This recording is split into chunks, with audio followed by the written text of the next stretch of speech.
Bonjour, je suis heureux de te retrouver dans Prière Inspirée. Nous sommes dans une série sur les couples. Aujourd'hui, on va parler des discussions profondes. Et avant cela, comme chaque mardi, on partage ensemble la particularité d'un personnage biblique. Et aujourd'hui, j'ai choisi Job, les grandes questions de Job, les grands questionnements de Job. Tant de questions que Job avait dans ses épreuves. Et on comprend que quand on est au sein d'une épreuve, d'une difficulté, on peut se poser un certain nombre de questions. Mais on va voir comment Dieu va répondre à ces grands questionnements. On lit ce texte avec Marie dans Job, chapitre 38, versets 1 à 4. L'Éternel répondit à Job du milieu de la tempête et dit : « Qui est celui qui obscurcit mes desseins par des discours sans intelligence? S'intéresse comme un vaillant homme. Je t'interrogerai et tu m'instruiras. Où étais-tu quand je fondais la terre? » Amen. Alors on peut voir que on va parler des discussions profondes et c'est bien d'avoir des discussions profondes, mais j'aimerais parler de ces personnes peut-être qui ont la particularité de toujours se poser des grandes questions. C'est bien de se poser des questions, mais parfois il y a un certain type de personnalités aussi qui ont plus tendance à se poser des questions. Mais je veux t'encourager, si tu te poses beaucoup de questions, à te poser des questions qui vont te faire avancer.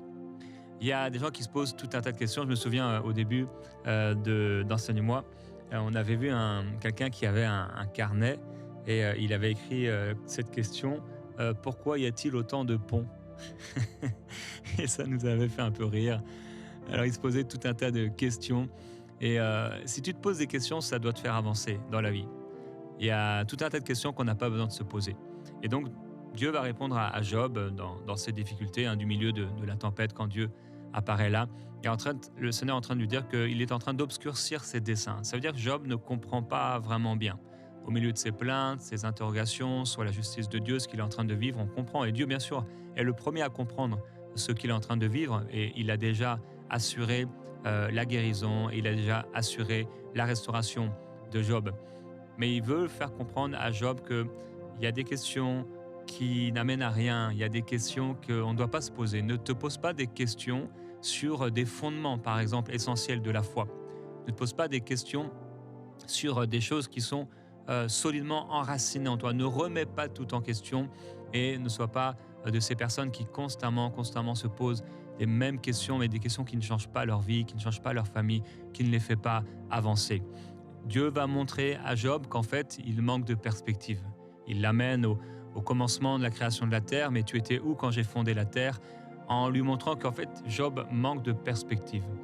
Alors quand on pense, quand on réfléchit et quand on aborde les discussions profondes, ou même les réflexions profondes et les questionnements profonds, que Dieu nous donne les bonnes perspectives pour regarder avec son regard les situations, les choses qu'on traverse, avec le regard de Dieu et également avec un regard de foi.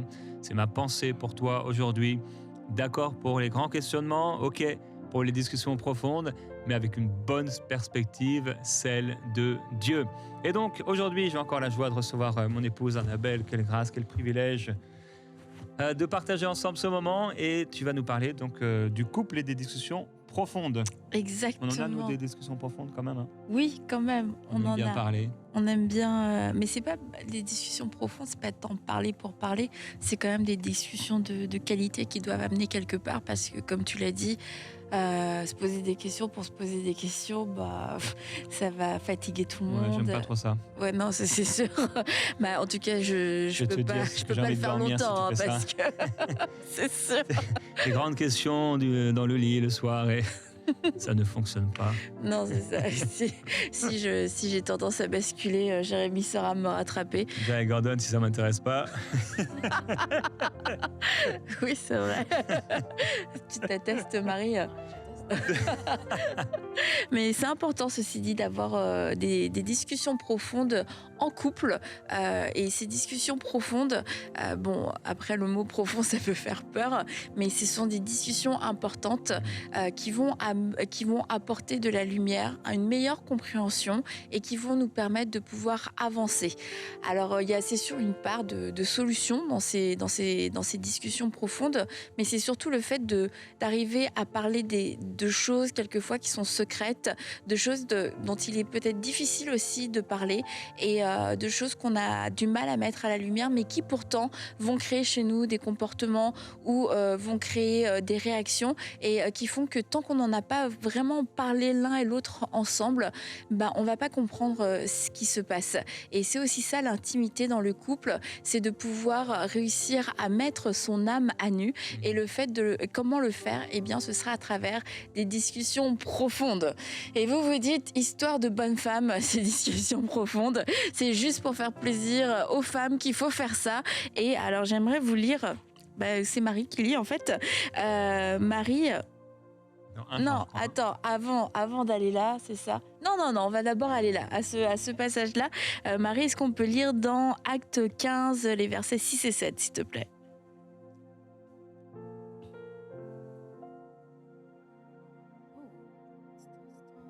C'est pas dans le bon ordre, Annabelle. Hein. Non, j'ai été spontanée. T'aurais pu le lire alors. Oui, Acte 16-15?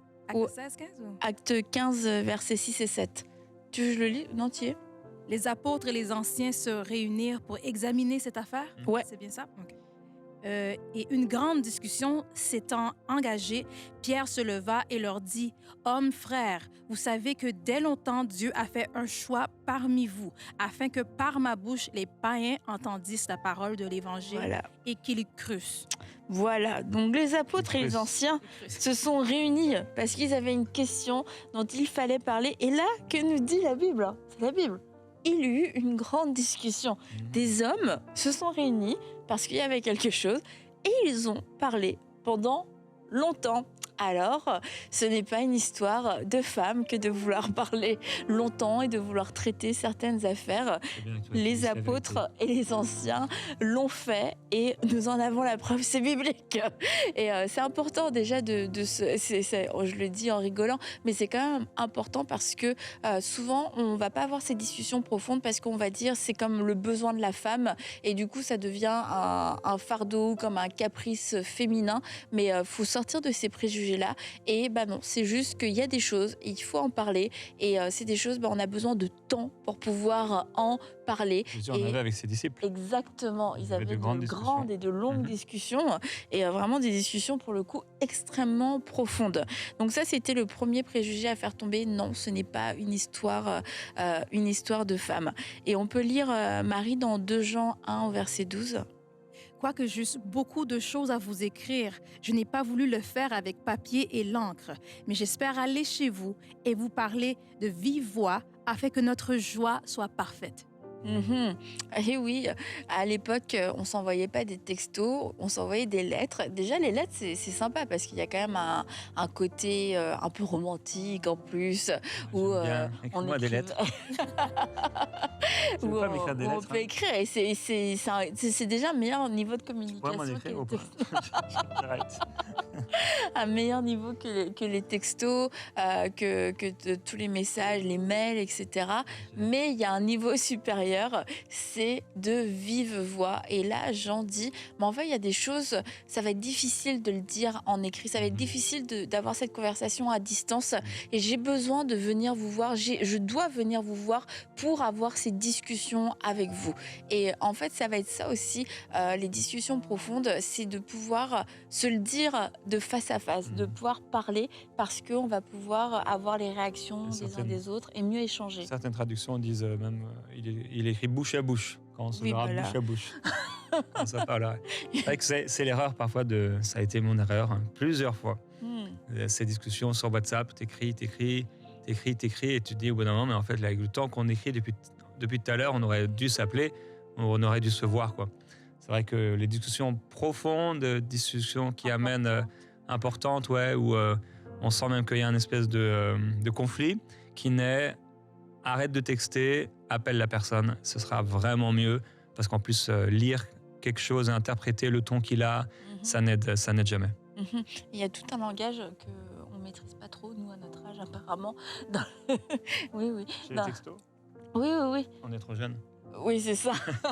Non, il y a vraiment des significations hyper précises attribuées aux emojis, à fait minuscule, majuscule et tout.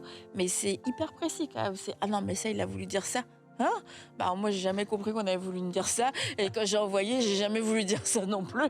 Ouais. Mais pour dire que bah, ça peut créer un conflit dans le Mhm. conflit. Et du coup, il n'y aura pas de Tout à fait. solution. Alors, donc voilà, je voulais juste poser ces deux bases. Un, c'est pas une histoire de femme d'avoir des discussions profondes. Et de deux, c'est une nécessité que d'avoir ces discussions de vive voix. Et alors, je veux revenir sur le premier passage dont on a parlé avec les disciples, les apôtres et les anciens qui se sont réunis. Ça nous montre une chose, c'est qu'en fait, il y a des sujets qui sont importants et qui nous demandent de prendre le temps. Mhm. Et ça va être, c'est un paramètre important à prendre. Nous avons une discussion en couple à avoir. Eh bien, j'ai besoin d'avoir du temps. Je peux pas me dire, ok, vas-y, dis ton truc, allez, balance. Vas-y, dis ton sujet, puis c'est bon. Non, on va avoir besoin de s'asseoir. On Mhm. va avoir besoin d'avoir du temps devant nous, de pas être en train de regarder la montre, de se dire qu'on va avoir une rencontre ou une réunion après. Donc c'est de pouvoir arrêter ce temps et quelquefois on n'est pas, ça peut faire peur en fait ce genre de moment. Tu sais, le genre de moment, il faut qu'on parle. Ouais. Déjà, tu n'as plus envie de parler à ce moment-là, mais soyons en couple, ayons conscience qu'il y a des sujets, on ne pourra pas les régler, on ne pourra pas avancer si on ne s'assoit pas et si on ne prend pas le temps de pouvoir Donc parler. pas juste avant de dormir, quoi.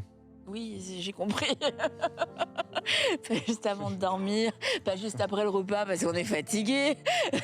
Bon, c'est tout un art aussi de pouvoir trouver ce moment. Donc prendre le temps pour les sujets importants et pour mettre déjà toutes Donc les prendre un chances de notre rendez-vous, du coup. côté. Exactement, prendre un rendez-vous. La deuxième chose, c'est on va lire dans Jacques 1,19 et on va voir 3 piliers pour avoir une discussion profonde qui va réussir. Sachez-le, mes frères bien-aimés, ainsi que tout homme soit prompt à écouter, lent à parler, lent à se mettre en colère. Mm. Donc on a 3 choses ici, c'est lent à parler, non, prompt à écouter, lent à parler et lent à se mettre en colère. On l'oublie souvent, la dernière étape, lent à se mettre en colère, mais c'est très important parce que dans les discussions, dans ce genre de discussion, on peut avoir tendance à faire vraiment tout l'inverse de ça. Ça peut sembler hyper basique, mais on va couper la parole, on va se défendre, on va accuser et puis on va péter un câble rapidement. À la première occasion, la première étincelle, bam, on monte. Et en fait, à ce moment-là, soit il faut respirer un grand coup pour pouvoir continuer la discussion, ou alors, eh bien, ce sera un échec et chacun va repartir de son côté. Donc, c'est déjà se disposer en se disant, ok, j'ai des instructions dans la parole de Dieu qui me dit prompt à écouter. Je vais écouter jusqu'au bout ce que l'autre a à me dire. Je vais m'efforcer de ne pas couper la parole, de pouvoir laisser à l'autre le temps de développer son point de vue. Et l'autre chose, c'est que je vais parler quand ce sera mon temps de parler. Et lent à se mettre en colère, c'est vraiment important parce que dans des discussions profondes, on va parler de choses sensibles et qui viennent, même si l'autre ne nous pique pas, mais on peut se sentir piqué, on peut se sentir accusé et tout de suite réagir. Et c'est là où je dois parler à mon âme et être une femme ou un homme spirituel. Je serai lent à me mettre en colère. Je vais faire preuve de maîtrise de moi-même pendant ce temps de discussion. Et vraiment, si on respecte ces 3 piliers de façon réciproque, on va réussir à aller au bout de ce qu'on va dire, à se faire entendre et à ne pas mêler la colère, à mêler des pics où le ton monte et qui vont venir du coup rendre la discussion plus difficile. Donc vous pouvez le relire dans Jacques 1,19. Vous le mettez dans votre main par moment dans la discussion, vous regardez, ok, chut, prompt à écouter, lent à parler, lent à me mettre en colère. 3 piliers qui vraiment vous aideront dans ce genre de discussion. Et troisièmement, on va aller lire dans Éphésiens 5 au verset 8 et 9, Marie. Autrefois, vous étiez ténèbres, et maintenant vous êtes lumière dans le Seigneur. Marchez comme des enfants de lumière, car le fruit de la lumière consiste en toutes sortes de bonté, de justice et de vérité. Mhm. Et alors ce passage nous encourage, c'est plus finalement dans la motivation d'avoir aussi des discussions profondes, ça ne rien garder qui soit caché, rien garder qui soit dans les ténèbres, que ce soit un mensonge, une dissimulation ou quelque chose qu'on va omettre volontairement de ne pas garder. Et oui, c'est sûr, ça peut être quelquefois du péché, mais quelquefois ça peut être aussi des faiblesses, ça peut être des raisonnements qu'on peut avoir. Et je me souviens, il y a plusieurs années, on était encore à Paris et je sais même plus ce qui avait déclenché cette discussion, mais Jérémy me dit quelque chose.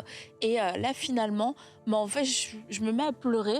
Et puis là, je suis ah oui, mais en fait, blablabla, blabla. Et je dis tout ce que je pense depuis des mois dans ma tête me concernant. Et on aurait dû avoir une discussion profonde par rapport à ça, mais on ne l'avait pas eu parce que j'avais fait le choix de garder ces choses dans mon cœur, de ne pas le partager. Mais comme je disais en début d'émission, ça avait une incidence sur mes réactions, une incidence sur ma façon de penser. Et quand on parlait de certains sujets, bah, c'est sûr que moi, j'arrivais à des conclusions, des mauvaises conclusions parce que j'avais tous ces raisonnements, ces mensonges qui tournaient dans ma tête. Et ce jour-là, je remercie le Saint-Esprit, eh bien, il a mis la lumière sur ça. Jérémy s'est assis à côté de moi. Tu pensais tout ça, mais j'aurais jamais su, j'aurais jamais deviné.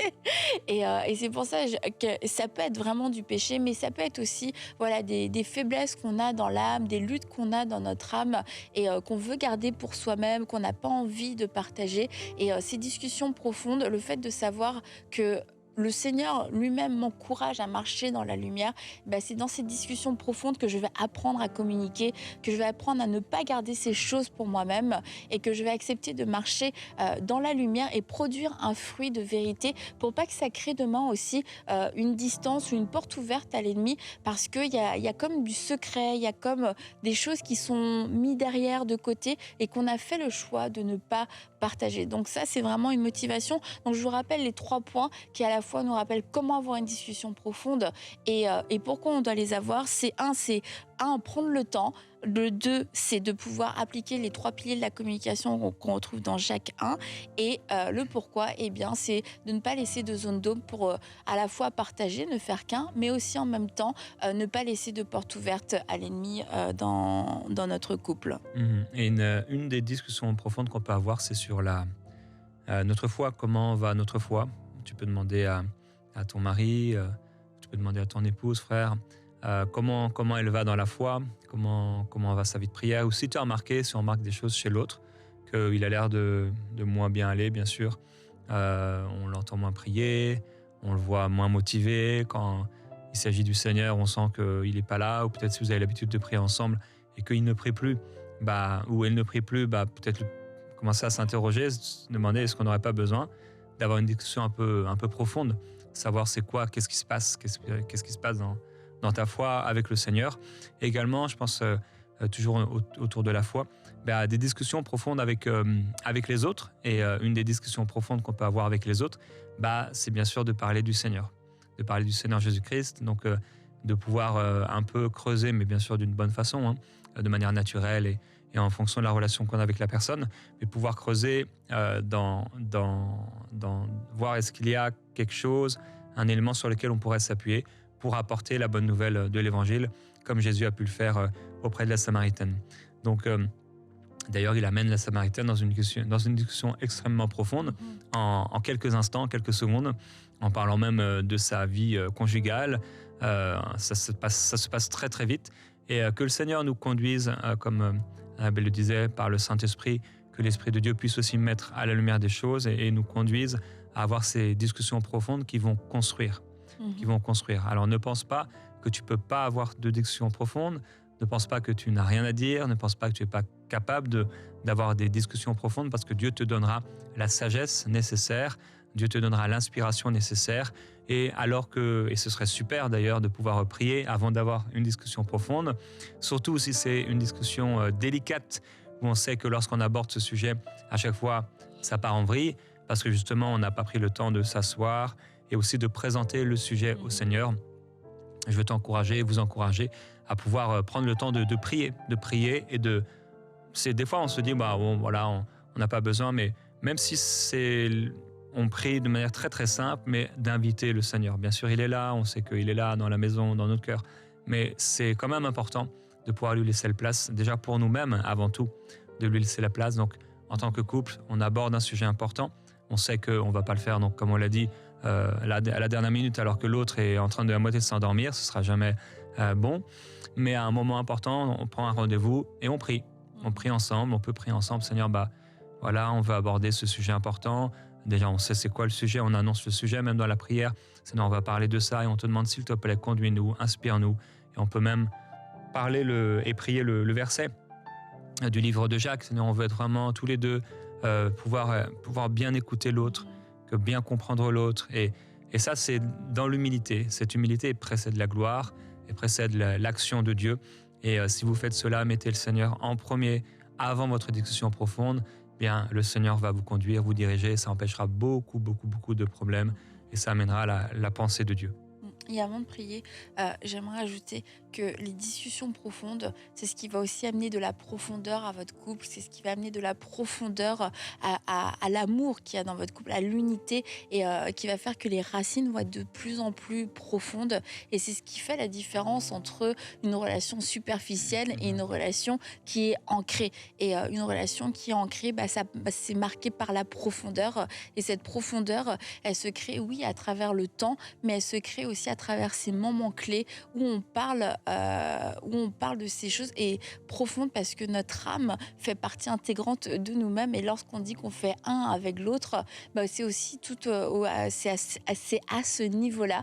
Donc il n'y a pas que la sexualité pour faire un. Et si on ne peut pas parler ensemble, eh bien on est en train de passer à côté d'une dimension d'unité qui va protéger notre couple, mais qui va aussi apporter beaucoup de joie dans notre couple. Donc d'où l'importance de pouvoir avoir ces temps d'échange et de partage profond en couple. Alors on va prier pour vous. Si c'est particulièrement un défi, eh bien je crois que le Seigneur va vous aider et va vous donner la force. Seigneur, nous voulons prier aujourd'hui pour ces couples qui ont du mal à avoir des discussions profondes. Ces couples, Seigneur, qui commencent des discussions mais qui ne les terminent jamais, par peur de la confrontation, peur de se faire du mal, peur de ne pas savoir quoi dire ni comment le dire. Tu as dit que tu remplirais nos bouches. Nous savons que nous ne sommes pas devant un tribunal, mais dans ces situations, on peut se sentir comme un accusé, on peut se sentir comme dépourvu de force, dépourvu même d'intelligence à ce moment-là. Je prie que tu puisses venir donner de l'assurance et que tu puisses venir remplir les bouches de celui ou de celle qui se tient devant toi et qui dit: Seigneur, moi je veux parler, mais je ne sais pas comment le faire. Viens remplir la bouche, Seigneur, de cet homme. Viens remplir la bouche de cette femme. Viens remplir cette bouche de paroles qui soient sages, de paroles qui soient sensées, de paroles qui soient le reflet de leur cœur, qui soient le reflet de leur réflexion. Pas besoin d'être un poète, d'être un philosophe pour avoir des discussions profondes. Mais Seigneur, nous te demandons, oui, cette assurance que tu donnes, cette assurance que tu as donnée à tellement d'autres personnes, comme à Jérémie qui a dit: je ne sais pas parler, et pourtant tu lui as donné de l'assurance pour parler devant tout un peuple. Alors Seigneur, nous ne te demandons aujourd'hui de l'assurance que pour parler devant une personne, devant notre femme ou devant notre mari. Et nous croyons qu'alors qu'on te le demande humblement, en te disant: je ne sais pas comment faire, que tu viens maintenant remplir une bouche, que tu viens maintenant donner de l'assurance. Oui, une assurance pour celui et celle qui veut aller de l'avant dans son couple, qui est prêt à prendre ce risque de se mettre à nu à travers des échanges, à travers des partages, à travers des discussions. Oh Seigneur, donne de la force à cet homme qui veut partager son passé. Donne de la force à cet homme qui ne sait pas comment dire à sa femme ce qu'il a vécu. Oui, donne-lui la force de pouvoir parler. Donne-lui les mots pour pouvoir s'exprimer de façon claire. Oui, Seigneur, donne-lui tout ce dont il a besoin, afin que rien ne reste caché. Et Seigneur, merci pour la gloire qui s'en suivra. Merci pour la percée qui s'en suivra. Merci pour l'unité qui sera rétablie, pour cette nouvelle dimension d'unité, cette nouvelle dimension de confiance, Seigneur. Oh, tu ne laisseras pas tomber, tu n'abandonneras pas. Seigneur, merci pour le fruit suite à toutes ces discussions, suite à toute cette nouvelle communication, suite à cette nouvelle profondeur.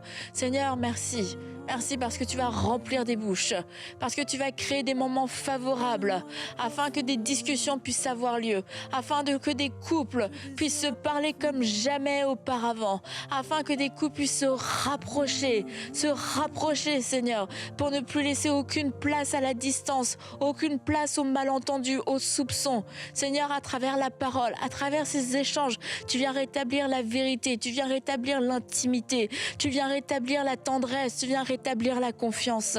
Merci Seigneur pour ces couples, Seigneur, qui à travers la communication revivent une nouvelle saison dans leur couple, une nouvelle saison où ils se comprennent mieux, où l'amour parfait bannit la crainte. Amen. Père, nous prions pour ces rendez-vous. Nous prions, Père, que ce ne soit pas simplement des paroles qui ont été entendues, mais que ce moment de partage, cet encouragement puisse vraiment amener ces rendez-vous. Ces rendez-vous, ils sont importants, Seigneur. Et nous prions avec Annabelle pour ces couples, afin que celui ou celle qui entend puisse faire ce qu'il faut. Tu nous as laissé une telle liberté, tu nous as donné la possibilité de faire, tu nous as donné la possibilité et l'autorité de pouvoir mettre en place des choses. Seigneur, nous voulons pouvoir prendre ces rendez-vous pour ces discussions profondes. Je prie, nous prions, et nous te demandons, s'il te plaît, Seigneur, de mettre dans le cœur de nos frères et de nos sœurs le vouloir et le faire. Que ce ne soit pas seulement un moment où chacun reçoit une instruction, mais que, comme le dira ton serviteur, Jacques, qu'il puisse mettre en pratique ce qu'il a entendu. Nous appelons ces rendez-vous dans les prochains jours au nom de Jésus-Christ. Nous appelons, Seigneur, cette sœur qui n'a jamais vraiment parlé des choses profondes, des luttes, des combats intérieurs dans son âme, à pouvoir prendre un rendez-vous avec celui qu'elle aime pour partager ces choses. Nous prions, Père, que le cœur de l'autre, que le cœur du mari, que le cœur de l'épouse soit attentif à ce qu'il va entendre.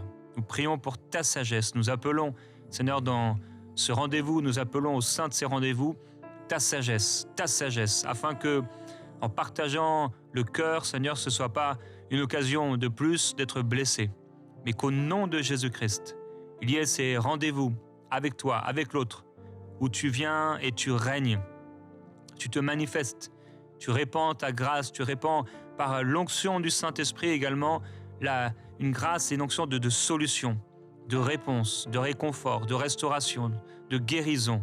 Seigneur, merci. Nous prions pour ces discussions profondes de sujets, des thèmes qui n'ont pas voulu être abordés, des choses dont on ne veut pas parler, des choses que ce soit même au niveau du péché, des choses qui vont mettre en lumière certaines choses. Père, nous prions afin qu'il y ait ces rendez-vous et des rendez-vous bénis. Des rendez-vous bénis. On te remercie parce que tu es capable de transformer le mal en bien. Et un rendez-vous qui pouvait faire peur peut amener finalement une belle soirée. Et non seulement une belle soirée, mais comme l'a dit Annabelle, une nouvelle saison. Un changement, un cap nouveau parce qu'on a parlé des choses et on a vu ta grâce se manifester, une grâce surnaturelle. Nous appelons ton esprit à prendre la place, Seigneur, et que ce soit surnaturel. Merci, Seigneur Jésus-Christ. Le Père, le Seigneur veut encourager aujourd'hui quelqu'un qui a peur d'entrer dans ce rendez-vous. Et le Seigneur, je sens, est en train de te dire que ça va être surnaturel et de mettre ta foi en action également pour croire que le Seigneur va le faire et que ça va dépasser tes attentes, ça va dépasser ce que tu avais prévu et tu penses que ça va forcément être dur et être négatif. Mais au milieu de cela, alors que tu choisis l'humilité et que vous mettez le Seigneur Jésus en premier dans ce moment, ça peut devenir magnifique, merveilleux, parce que comme le disait Annabelle, c'est là aussi qu'on devient une seule chair et vous allez entrer dans une nouvelle communion, dans une nouvelle relation, dans une nouvelle phase dans votre relation et dans une nouvelle intimité l'un avec l'autre en parlant de ces choses, de ces vraies choses. Nous avons besoin d'avoir des couples chrétiens qui parlent des vraies choses et qui ont ces discussions profondes, que vous puissiez les avoir au nom de Jésus-Christ. Et pour terminer rapidement, les discussions profondes, c'est pas tout le temps des sujets qui mènent à des conflits ou des sujets difficiles. c'est aussi juste prendre le temps de parler autre chose que de la pluie ou du beau temps, de parler des vacances, de parler de la voiture, de parler de la maison. C'est de parler de choses qui sont plus importantes, comme de notre relation avec le Seigneur, comme de nos valeurs, ces choses qui prennent un peu plus le temps et qui dépassent un petit peu les sujets du quotidien. Donc c'est pas forcément des conflits, c'est juste des sujets qui sont plus importants, mais qui demain aussi, ces discussions auront une plus-value plus importante dans votre couple, au-delà d'un bien matériel, sera construit la relation. Donc ça vaut la peine de les avoir. Amen. Et demain, avec toi, on va parler de la crise de mi-parcours, c'est ça? C'est ça. La crise de mi-parcours dans le couple. Oui. Ok, on se retrouve alors demain dans Prêt à inspirer.